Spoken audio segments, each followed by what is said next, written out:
they're highly motivated and disciplined, and it is incredibly stressful for teenagers. And when I think about all the other things they need to do, they also have to do their own laundry.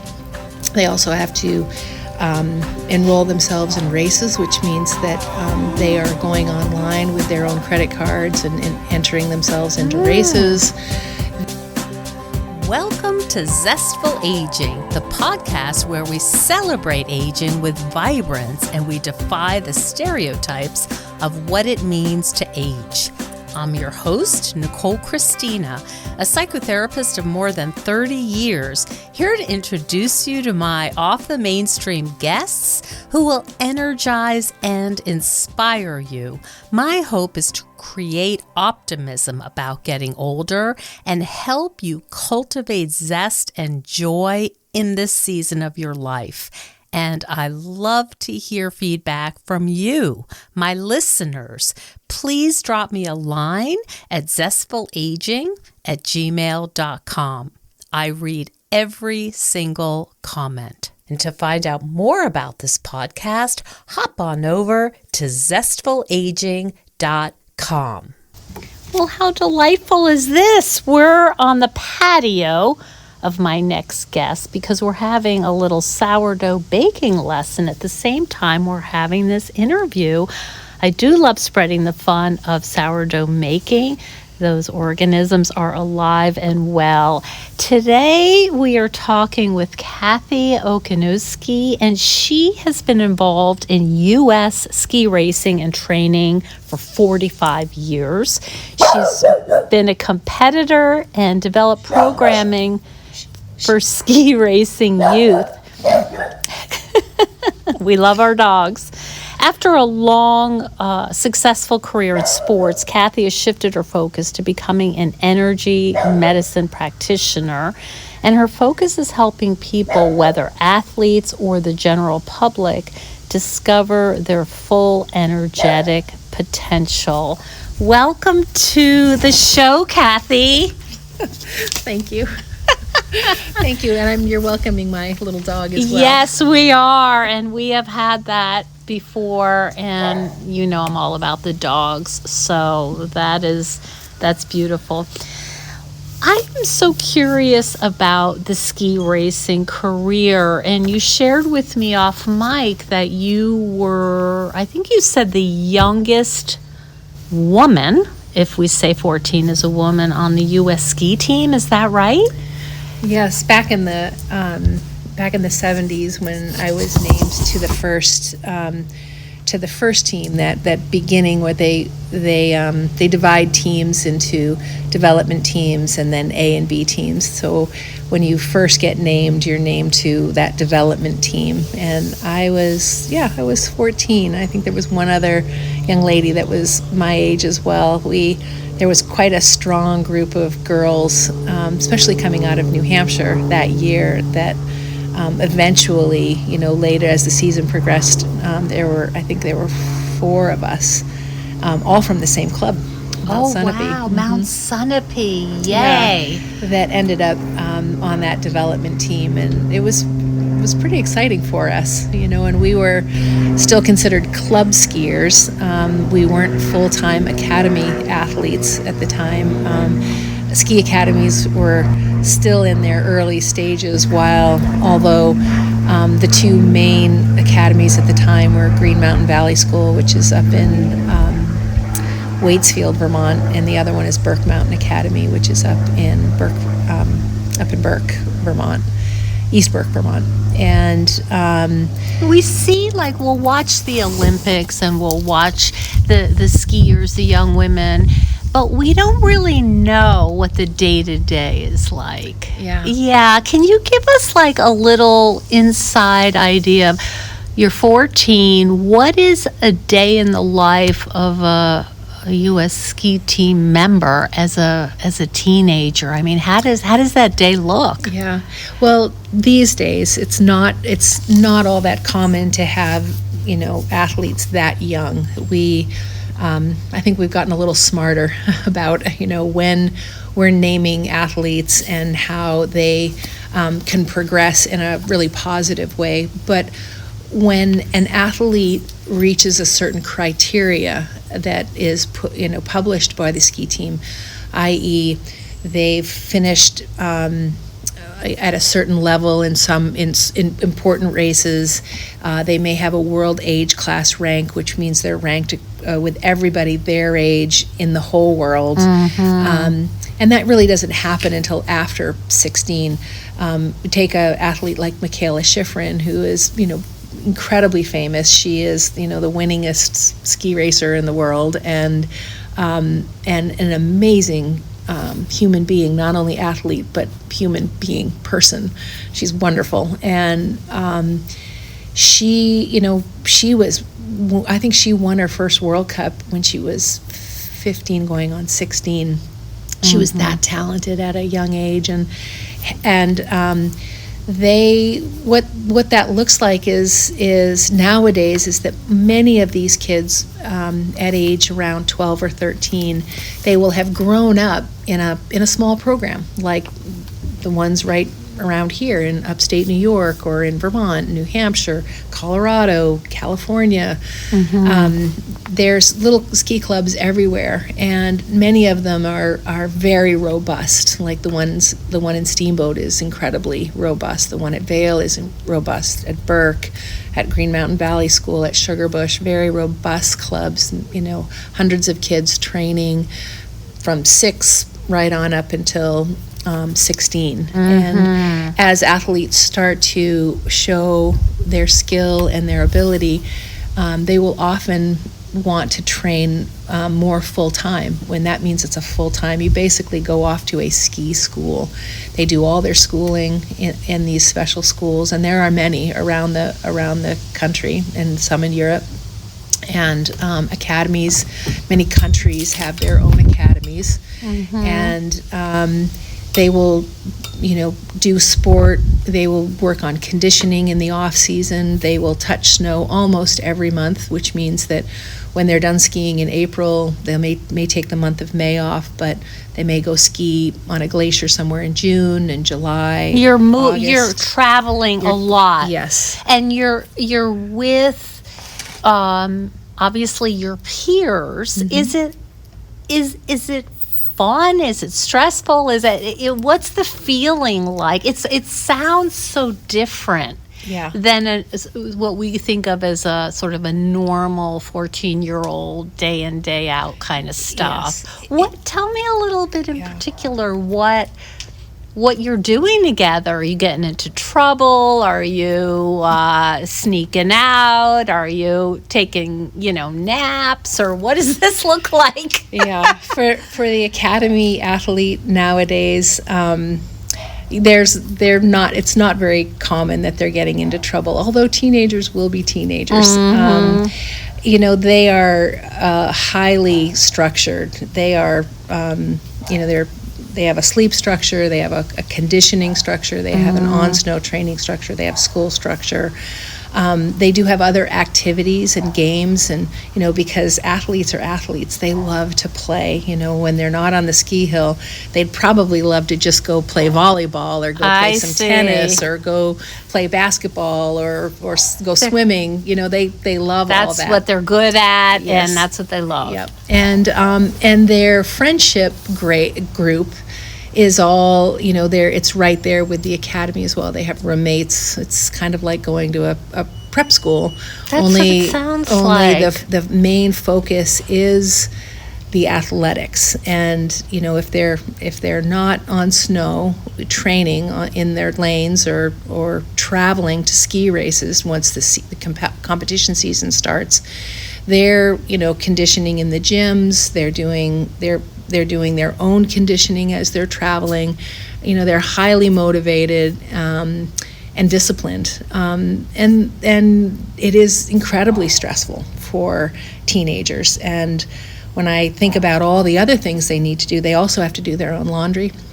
They also have to enroll themselves in races, which means that they are going online with their own credit cards and entering themselves into races. They are having to tune all their equipment. And for these athletes, they have probably no less than 6 pair of skis. Some of them have more. And that takes time.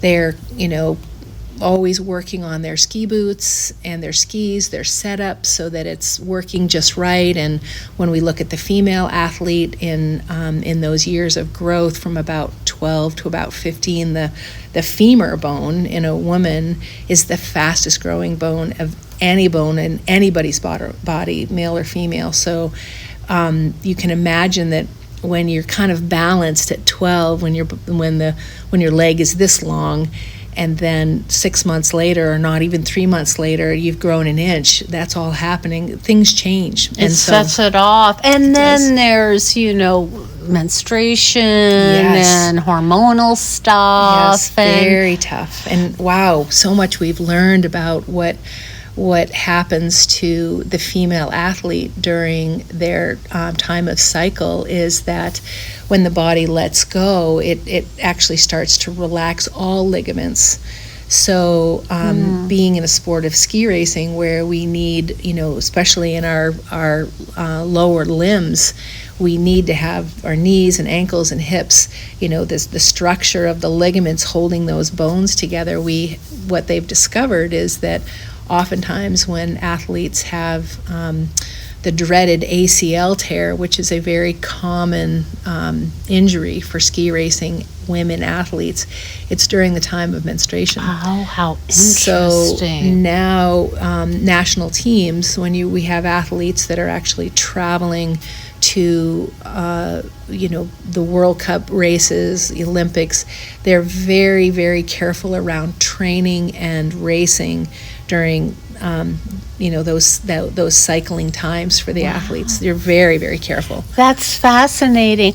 I'm interested too in sort of the emotional lives. I mean, you're away from your family, and you're competing, right? And I'm wondering what it feels like to have esmaybe competition with your best friend or someone you don't like at all, or feel like doesn't have integrity. Who knows? But it seems to me that it's a setup for some rough spots or difficulties interpersonally, especially as a teenager. Oh gosh, you are 100% right on. What does that look like? And how does the coach negotiate? They're not there to be a group therapist.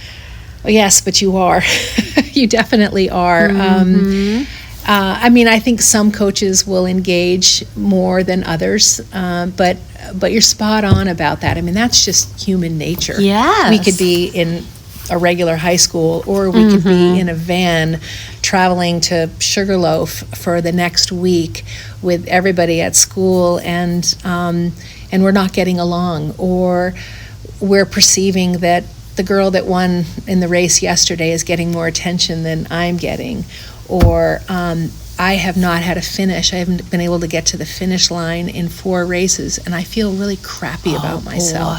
Oh boy! And my coach won't look me in the eye. And those are all those things that these athletes experience, and I think it's probably true in probably all sports. Do we see that the women athletes are a little more emotional than the men? I think so. I feel like that's been my observation. But I don't think that they feel. I think the boys feel the same way. But when we tend to be emotional beings and kind of see it right out there, and we see lots of tears, and of course, and anger. And one of the hardest things to do for a coach is to lean in when you've got an athlete that you really care about who is angry, unfriendly to their peers, their friends, angry at you, angry at everything, because they're not realizing this dream. Because when you are competing at that level, you have to be very careful about how you see yourself. And every single athlete only sees themselves as the athlete, this ski racing person. And the dream is to win the races. The dream is to be on the U.S. ski team, to go to the Olympics, to win on the World Cup, to get a college scholarship. These are all the dreams of these young ski racers, and it's years and years and years of thinking this way.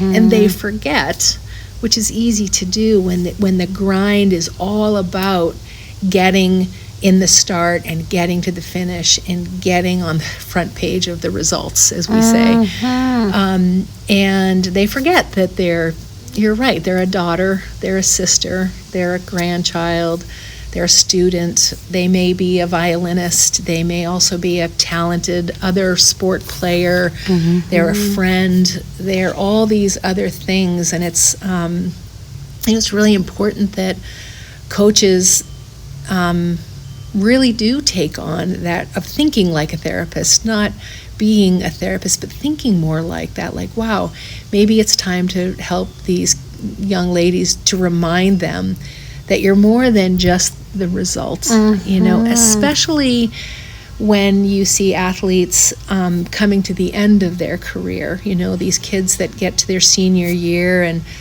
maybe they haven't had the career that they thought they would. Maybe they've been riddled with injury, which is really common in our sport. And they don't know, they're about to have a shift. They don't know who they are if they're not a ski racer. And it can be pretty hard. I definitely felt that when I was dropped from the ski team, and I was my senior year in high school, and I'd had some injuries, and I just emotionally just couldn't get over the fear of the speed, and yet I didn't know who I was if I wasn't a ski racer. And I think it took me about 10 years to get over it. And I really wished that I'd had a coach. And I think that's why, when I went into coaching, it made all the sense in the world to me. But I also felt that I could remember what I had felt, and that if I could observe, that I could remind these girls and boys that you're more than just a time and a result on a page. You're way more than that, and that once one chapter ends, another chapter starts. And in some ways, I think I regretted. I was slated to go to the 1980 Olympics in '78. I was one of the top downhillers in the country, and the top for my age. And in '79, I had one bad injury, and it really wasn't a bad injury when I look at some of the injuries today, but it was enough to make me realize that I wasn't invincible. And I had to think about, well, maybe I need to be a student now. I need to really focus on something else. And that's actually when I found coaching. And I definitely had that aha moment when I went, oh my gosh, this is what I'm supposed to do. And it was, I've had a bunch of those in my lifetime where you have a little explosion in your head and you're like, oh my gosh. It all clicks. Yeah, I'm supposed to be this. I'm not supposed to be the athlete. I'm going to be a way better coach than I ever was the athlete. Because, in athletics, it takes a lot of emotional resiliency, and we don't necessarily prepare our athletes for emotional resiliency. And I'm going to jump forward to come back a little bit, is that the reason I shifted from this pretty big career in ski racing was because I started learning about energy medicine. And when you get to the end of your career and you realize you've kind of come full circle, you go down all the rabbit holes and you're trying to get good here, and you think, oh, it's more data oriented, or it's more conditioning oriented. You're experimenting with what you know and how you can relate to your athletes. But the one thing I know, and I know for sure now, and I've known all my life, but it really solidified, was when I realized that there were some things that we could do to help the athletes process the emotions of the stress of being an elite athlete. Because when I look at athletes, and I can look at all of them, the best in the world, right down to the athletes at 15 and 16 are really starting to get serious, the ones that always could jump to the next level were the ones that had the emotional resiliency. Because at that point, they've all proven themselves. They've all got the gene pool. They've all got the conditioning. They've all got the best equipment. They've all had the best training. They've all had so much time on snow, all the experiences, all the support, they've had all of that. But the one piece that seemed to come back every single time was who could handle it emotionally. Yes, I've heard that, especially in tennis. I've heard that that's what separates the champions. It's the same in skiing. So what does that look like? What I think of when you say that is not having a good race, but not letting it creep in your psyche. What else does that mean? And how do you teach that? Oh, that's the $24 million question, right? Yeah, I guess. Well, I think again that that's one, it's about upbringing, and that oftentimes we see a lot of families who are investing a lot in their child. And gosh, there's an amazing coach. Her name is Sally Knight. She has run the program. She was a U.S. ski teamer, way better than me, and has done amazing things in coaching up in Vermont. And she's also just retired and doing some different things now too. But her big thing when the parents would come to Green Mountain Valley School, where she and her husband ran that place for a lot of years, was it's very important that you understand that you are investing in an experience, not an outcome. Oh, boy. I know. Isn't that amazing? Yes. And wow, when I first heard her say that, I was like, gosh, Sally, that's just brilliant. And I adopted that. I will always give Sally credit for saying that, but that is really true, that when the finances, ski racing, any of these sports, when you take it to a high level, and the amount of travel and equipment and the training year round and the racing year round, year after year, is unbelievably expensive. Okay. And unbelievably expensive. And it's, and that's what it takes, unfortunately. And because everyone is racing at that kind of caliber. The kids that live in the Alps of Switzerland, they can just do day travels, and they can still stay in their homes, and they can, pop off to Italy for a week and come right home and, have dinner with their parents a lot. And, they have it beautifully set up, but they still have to come to the U.S. They still have to travel in faraway places. But when they're young, it's a pretty beautiful place to be if you're pursuing that kind of sport.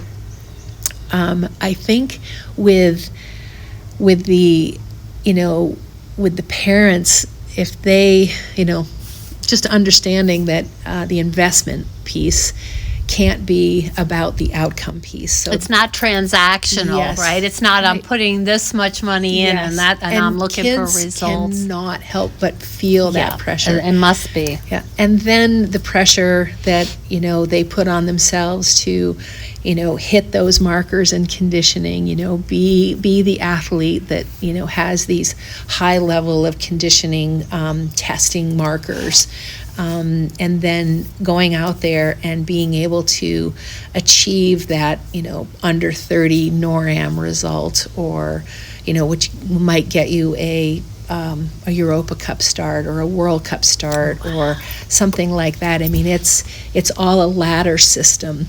And so back to the original question where, how do these kids learn resiliency? I think, when you're parenting your child, if you're going to be a great sport parent, is that when kids, go to their little ski races when they're, 10 years old, and they fell down and they're in a heap of tears. I see, a couple of different parenting styles there. When you see your child crying and so disappointed, You want to scoop them up and say all the right things to make them feel better. And probably the best thing you can do to help start building that resiliency is like, hey, tough break today, but I know you're strong. I know you can handle it.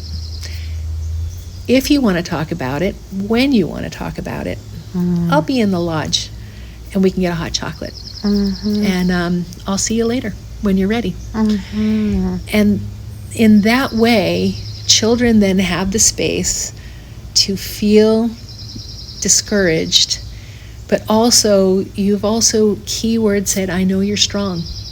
You've handled this before. You'll handle this now. We're here for you if you need us. That ride to the ski race, you know, we always talk about it. Can that ride to the ski race be the same as coming home from the ski race, no matter what the outcome? I love you even if you fell. Yeah. And what do you say when your kid is just, you know, the mouth is turned down, they're so disappointed.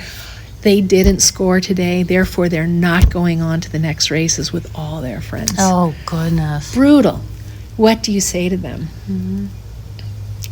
It's so hard. It's so hard on these kids. It's so hard on the parents. The parents just want to know, how do I be the best sport parent I can be? But starting early by saying, there's going to be other races. There's going to be lots of other things to do. And this doesn't define you today, because we know lots of ski racers that never made those races, but they made the different races here, and look where they went, you know. So this is not a defining moment for you. This is just a day in the sport of ski racing.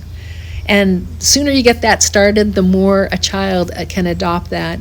And then you see a child that can fall down, let it roll off their back, and then be able to go out there and cheer on their teammates, which feels good. And I've seen that time and time again with kids. I have a couple of kids that live in Steamboat, Colorado, and they both coached in the youth program out there. And there's been a whole bunch of athletes that I've been so honored to, you know, watch and get to know, and a couple of them are just amazing that way, where they can really take it on the chin. And you know, when I talk to the parents and the coaches, I really feel like that's the message that I keep hearing, is that it doesn't define you. The sport doesn't define us, you know, just like, you know, being a parent doesn't define me, or being married doesn't define me. We're defined by a lot or what I say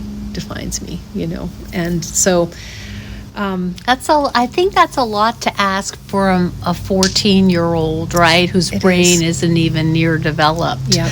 But I love that message, and I'm wondering, as a coach, if you think you rubbed off on any parents who might have not been as, how shall we say, skilled. Yes. Oh gosh. Well, yeah, that can be a whole nother subject. And I would say that when I would do coaches education, how you know, the parent conversation is a day-long conversation, because many of the coaches really struggle with the parent, you know, that triangular relationship with the athlete, parent, coach. And I think I've certainly not I've made plenty of mistakes in that way, and I've struggled with a number of parents. I've also felt like coming to that place where I can say, here's what you can say, and here it is to be a great sport parent. And look, here's all these resources on how to be a great sport parent. What does a great sport parent look like? It's not the one that's at the finish line with his own stopwatch, or at practice with his own stopwatch, or coaching their child going up the lift, coaching them coming home from the ski area, which is really common. And as parents, I mean, sport is one of the most seductive things I've ever witnessed in that when it comes to parenting, because I've seen the most incredible parents turn into the worst parents in the space of sport. Really? Yes, do you where find they've lost themselves. I mean, I'm thinking that many of these parents might be living vicariously through course. their kids, right? Yes, That's of the course. obvious thing. It is. And the reflection thing, right? How when, I don't know about you, but when my children we'd introduce them to somebody, if they didn't look up and say, hello, nice to meet you, shake the hands like I was taught, if my children didn't do that, I was feeling the reflection of my bad parenting. The shame. I didn't teach my child. Yep. And I think it's along that line. You're the therapist. You probably know what the actual term is for it. But I think when you see a parent, with the biggest smile because their child has done well, or the parent that's angry and throwing stuff into the car because the child, we just spent all this money and you hooked your tip on the first gate, know. Oh my goodness.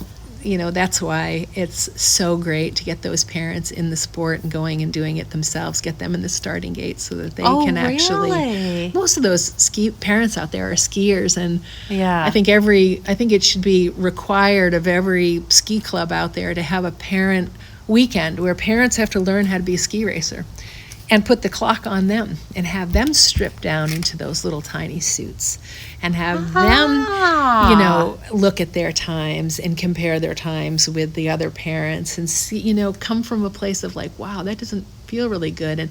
And then have the kids go coach their parents. Oh, so the empathy. Well, if you've followed me for a while, you know I am extremely picky about sponsorships and endorsements. So when I decide to share something with the Zestful Aging audience, you know it's worth talking about. Recently, I've been an evangelist for a revolutionary method of navigating difficult emotions. When my friend introduced me to this neurographic art at our craft group, I thought to myself, now that's an ugly drawing and I will not be drawing that. I didn't understand at the time that neurographic art is not about making pretty pictures. It's actually a technique that utilizes neuroplasticity, psychology, art therapy, and neurophysiology. And you only need paper and colored pencils. Although I've been doing it so much, I just ordered an electric pencil sharpener. So a little backstory. Neurographic art was developed in Russia by a psychiatrist who's also an artist, and it's only found its way to the U.S. in the last few years. And I cannot say enough about how helpful and clarifying this technique is. So what I'd love you to do is check out Mindful Line. That's MindfulLine.com. And there's all kinds of things that you can join. Now, if you decide you'd like to purchase a course, please use mindfulline.com/zestful aging, because this link will give you a special discount. So whatever you purchase, it would be for your lifetime, and the cost or the fee is not just for the first month. And you're also going to get a special bonus masterclass. So even if you don't want to purchase anything, I highly recommend you familiarize yourself with this really cool technique that I can't stop talking about. Check out Mindful Line, and happy drawing. I would love to hear what you've discovered. You know what, one thing I always think about when I'm watching ski racing is how does one put the fear aside? Because you are going as fast as a car is driving and on these icy moguls, and you know what can happen. You know that you could die. I mean, and certainly you could get really badly injured. I'm curious about when you're in the starting gate, what is the mindset of throwing yourself down a mountain? Yeah, that's a great question. I think you see kids when they're first young and they first start ski racing. You can see in the body language, the fear, how they might adjust their skis before they go over something that they can't see or is steep.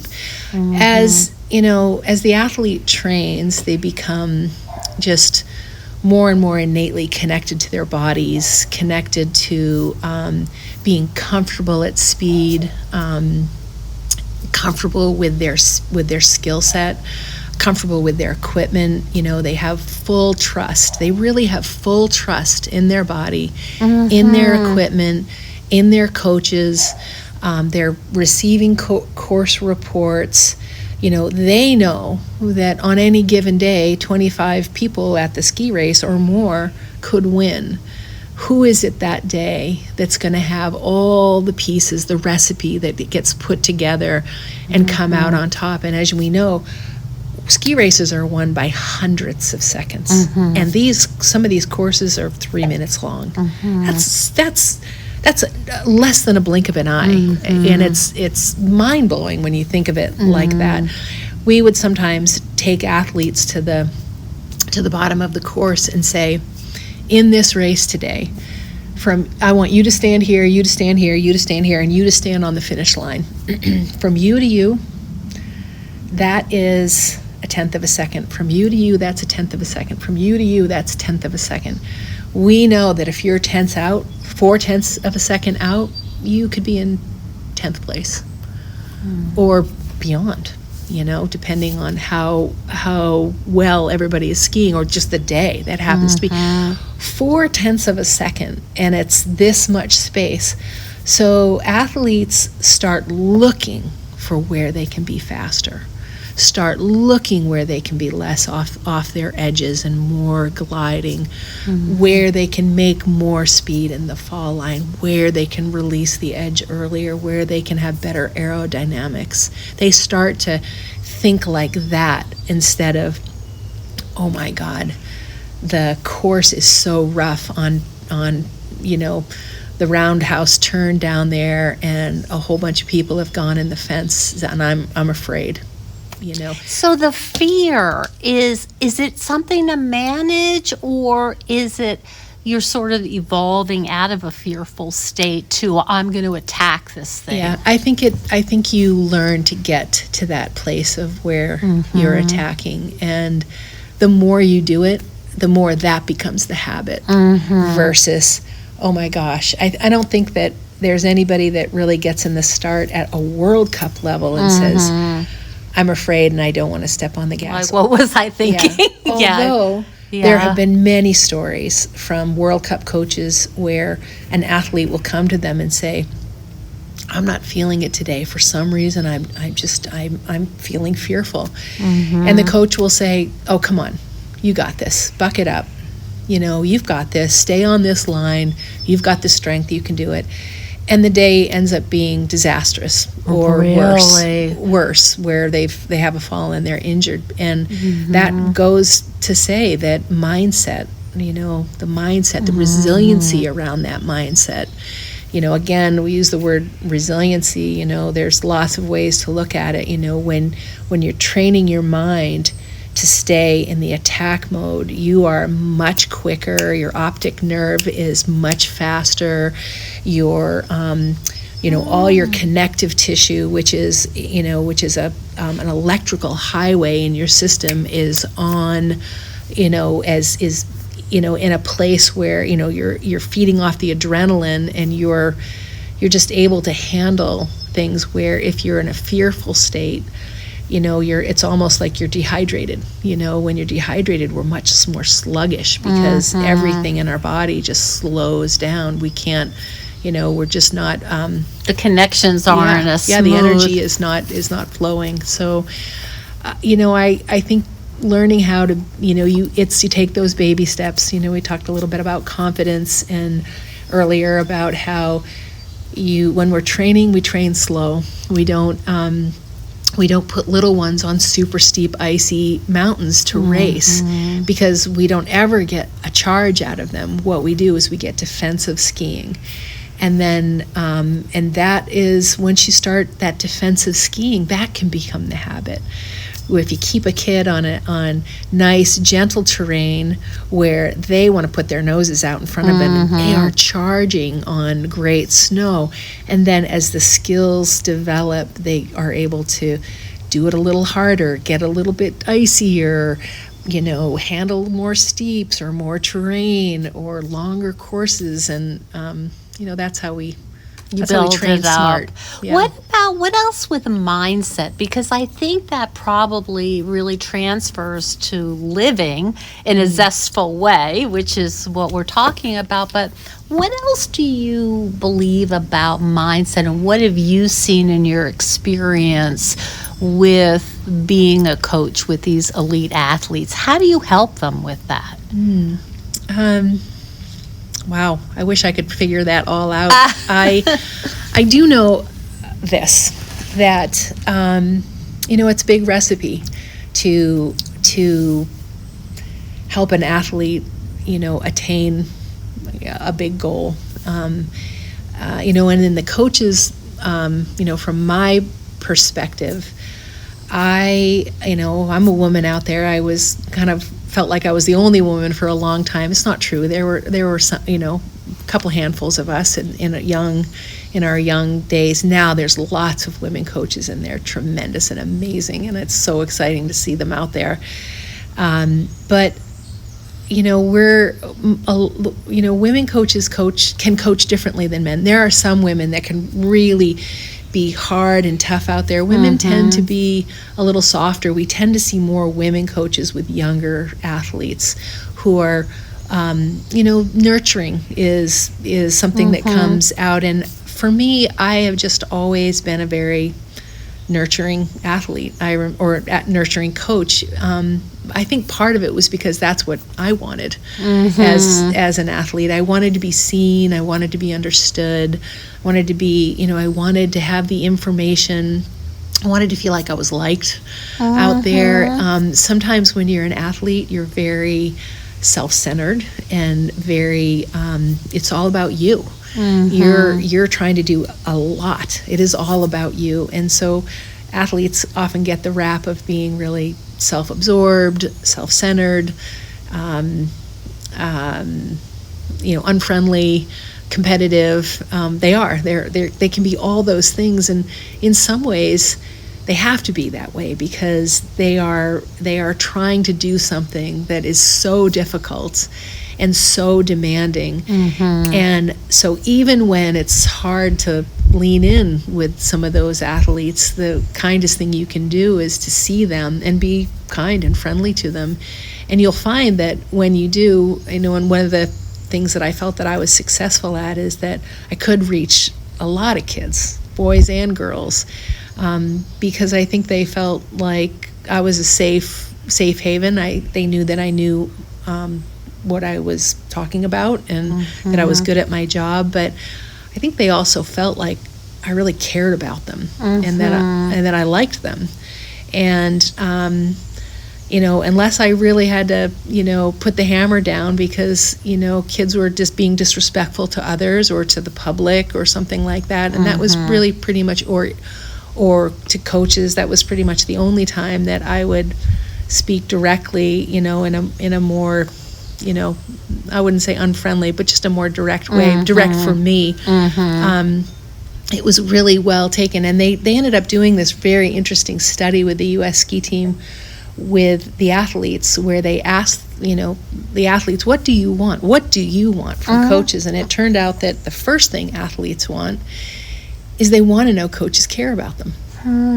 The second thing they want is they want to know that you know what you're doing.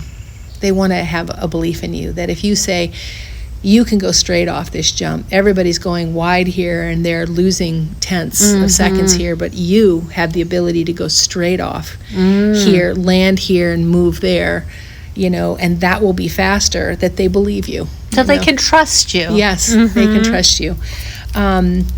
and so on and so forth. They don't want smoke blown up their skirts, as we would say. They don't really want to talk about winning. I mean, I had an incredible experience. We were at the Whistler Cup a few years ago with this young group of athletes. It was a team of 6. It was in the spring, and we take a young group. There's 2 ages in an age group. So for the U16s, you've got 14 and 15-year-olds, and all the other teams in the world send their 15-year-olds and 15, 16-year-olds. We send our 14-year-olds because we feel like it's a stepping stone. We have other races, Opa Cup and things like that in Europe that our older athletes go to. But we went there with this really talented group of youngsters, and while we didn't have tremendous results in the GS and the slalom and the Super G, we got to the last day, which was the duel, which is the team duel. And it's a team of 4, so it's 2 boys and 2 girls, and they have to keep going around, or up and down, and we're racing, and it's a whole ladder system. So you get paired, and the more you win, the more you're racing. And it's, it's kind of a short course. This was a pretty long one. And the conditions were, it's Whistler, so there's a lot of terrain, and it's soft and dry snow. It's a crazy place. But these kids, we had this game plan, and I had said to them, now look, this is how we're approaching tomorrow. We're hydrating and we're fueling every run. Sip, a bite, a sip, a bite. That's what we're doing for our bodies. I said, our only focus is get to the finish. You are not to look at your competitor. You are going to watch the finish, get to the finish, and that's the coaching.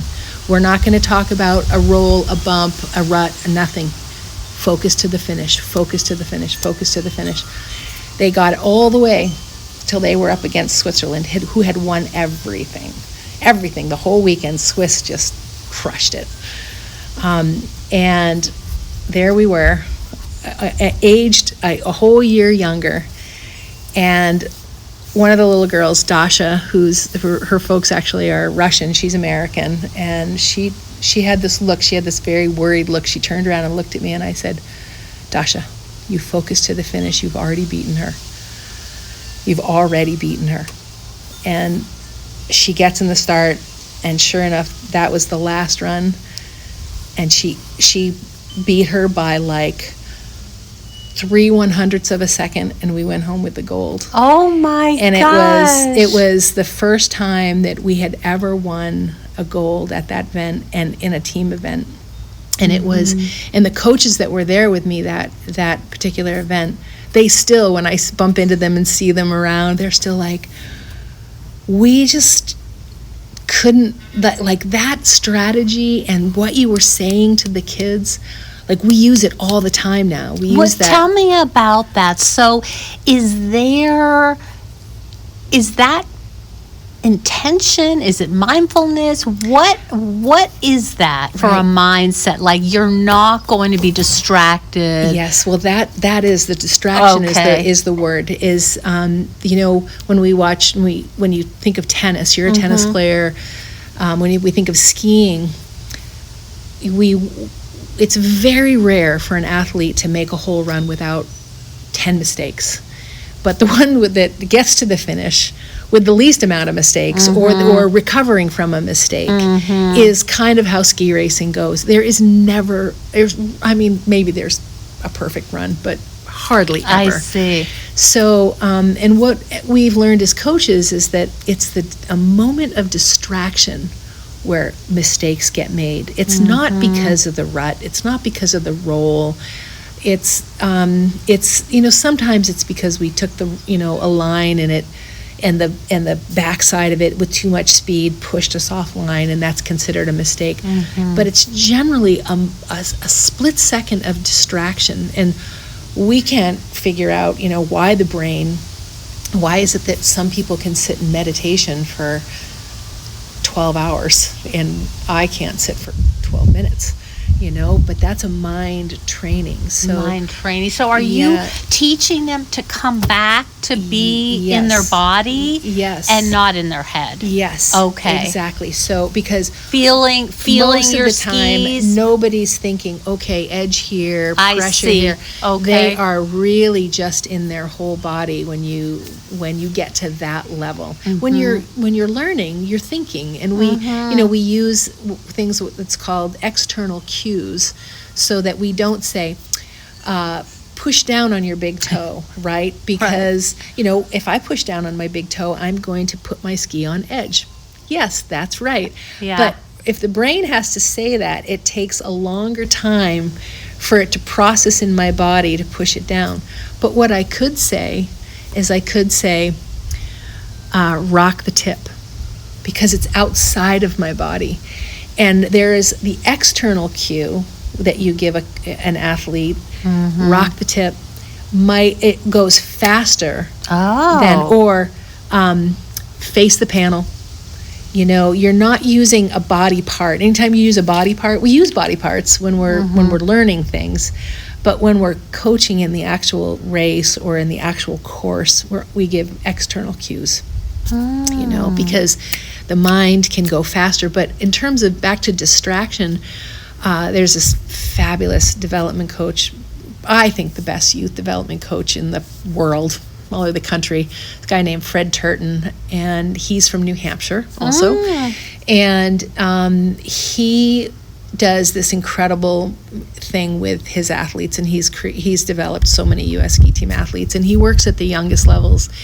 And he would take a course, and he'd set 10 gates, and the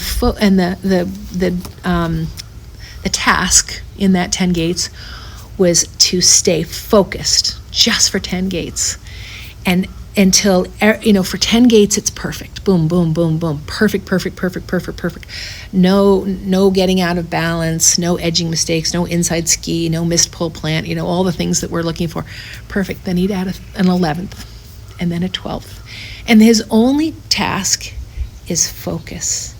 And so he would do a whole training session, and the next day he would do a whole nother training session to see if he could get his athletes to focus on 20 gates, and then 40 gates, and then 60 gates. You're stretching at that capacity. Yeah, and that's great coaching, when you take a task and then you slowly add, and and it's not only you training the body, but he was training the mind as well, that the discipline of no distraction, of the focus.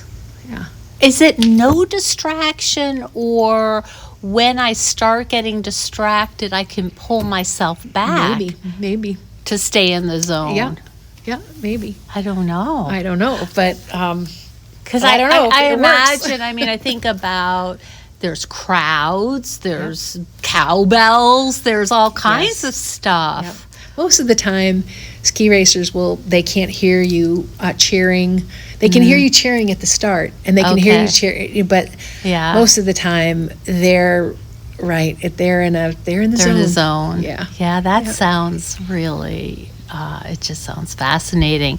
Oh. So you had this career. It sounds like, when you're talking about it, your face is so lit up, and it was obviously important to you, and it sounds like you really did such a good job with these students.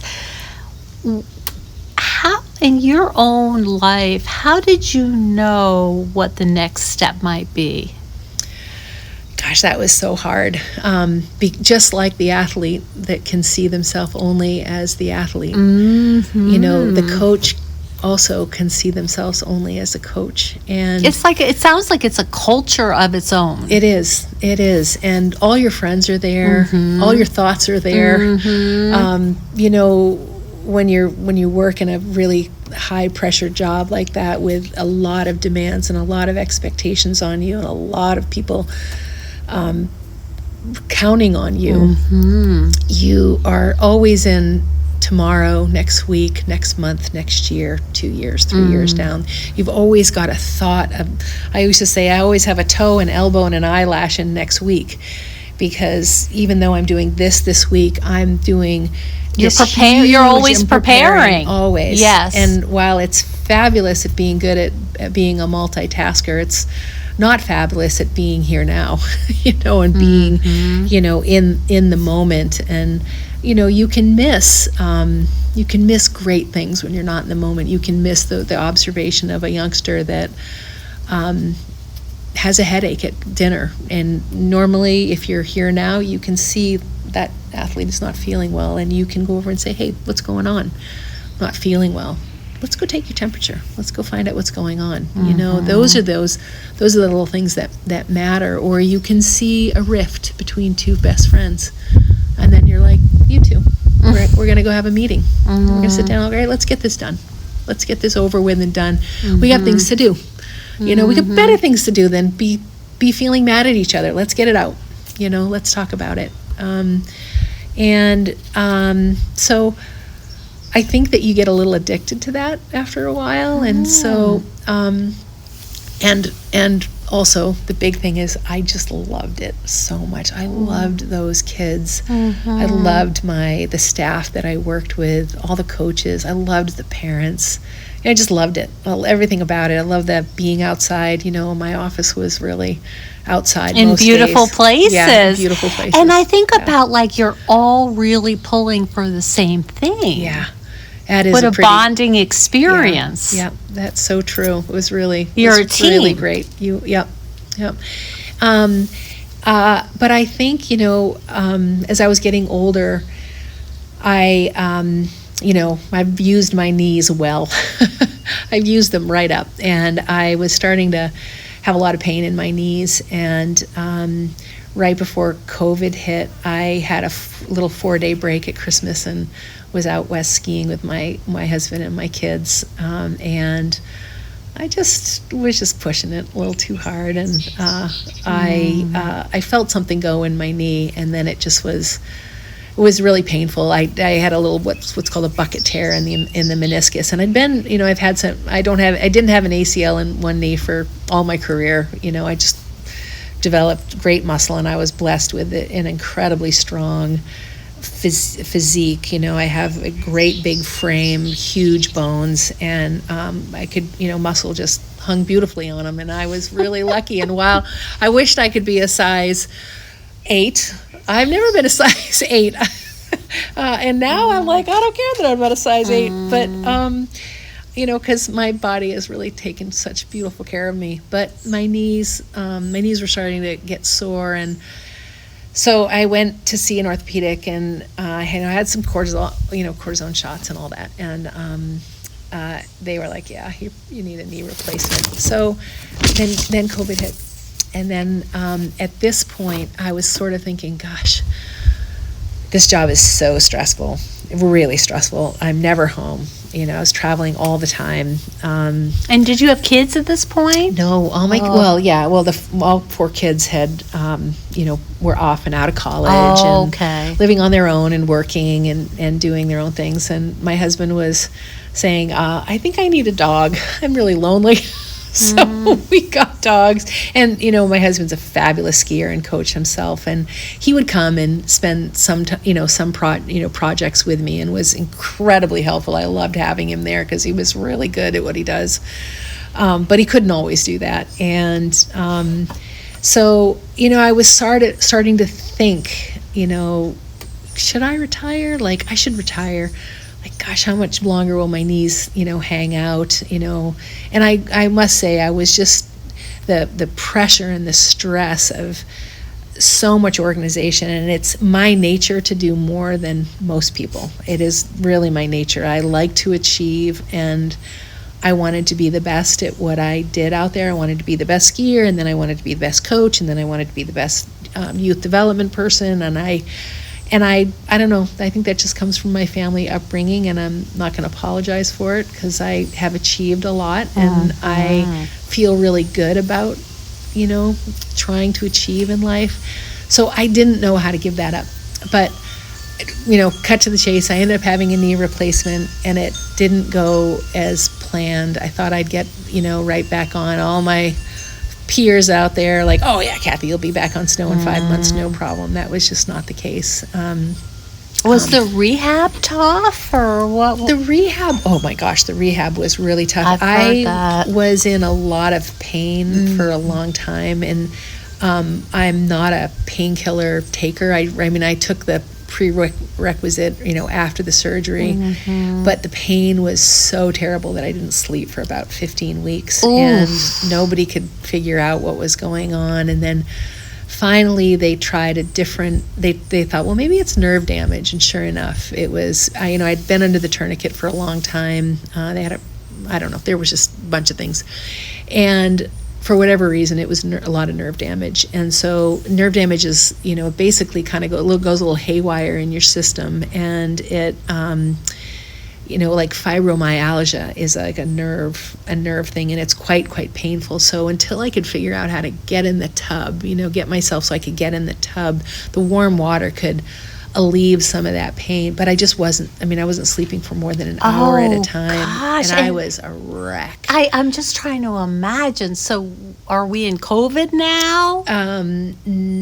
Yes. We're still kind of in COVID. We're kind of coming out of it, but yeah, we're still kind of And you're dealing with this here in upstate New York, leaving your life behind. Yeah. Everything that not everything, but a lot of what was filling you up. Yes. I'll tell you, the universe is amazing, because I can think of all the times I have driven athletes to the hospital and been like, you're going to be okay. You got this. Being on the side of the hill with kids that are screaming in pain and never really knowing what it is to really, really be in pain was a very huge eye-opener for me.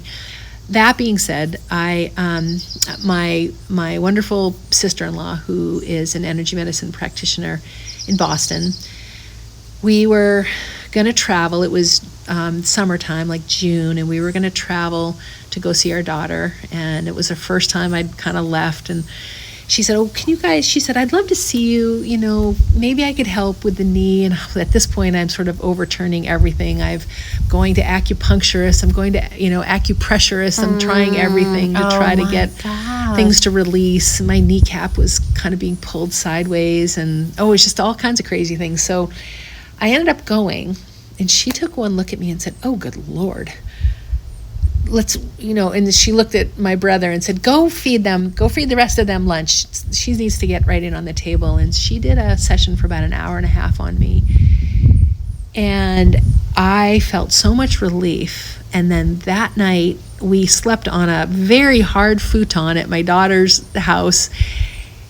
And I had like the best night of sleep going since and I was kind of like, oh, what's going on here? And I had said to Rachel, I'm really interested in this, because she kept on trying to, pull me in, and she would tell me the stories of athletes that she had been working with and limiting beliefs and what she was discovering and how energy medicine was helping athletes, get through limiting beliefs. And my brain is going click, click, click, click the whole time. And I said, yeah, I'm kind of interested in this. And she said, well, I'm teaching, year one soon. And sure enough, she said, I'm teaching year one in 2 weeks. I have a spot open. Would you like to do it? And I just said, yes. I thought, what am I doing? I've still got a job with the ski team. I don't have time to go do this. But I was pretty laid up. I didn't ski that whole next year. They shifted me to a different department in expecting me to come back, but just shifted me for a year to go to coach's education. And I kind of sat on my butt and did Zoom things and created some programming that way. And it didn't, while I love coach's education, it just that work wasn't really for me. So I just made the decision to retire. And the whole time I was asking myself, who am I? Who am I if I'm not a ski coach? And who will I be? And here I've wanted to achieve, and am I going to be okay if I'm not somebody, like, and that was my ego, right? I really had to wrestle with my ego, and I did it. And then of course everybody was pouring in, like, come and consult, come and coach, come and work for us. I had all these job offers, all this stuff on my plate, and I gently was like, I'll let you know when I'm ready. Yes, I'll come back, but I'll let you know when I'm ready. And I'm still saying that because I really leaned heavily into the energy medicine, and there's been no looking back. And I know that at some point here I'm going to start working more and more with athletes. I do have a few athletes that I work with. I Zoom with, and we do calls, and I take calls before and after ski races. I have modified what's called a daily energy routine.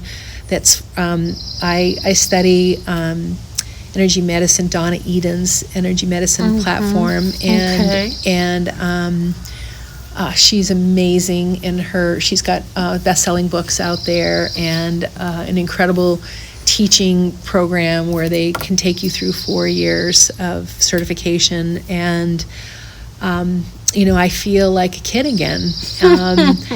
I thought, oh my gosh, I'm 64 years old, or I was 60 at the time. I said, I'm 60 years old. There's no way I'm going to be able to take tests and remember things and remember hundreds of points and all these things. Like, oh gosh, all right, well, okay.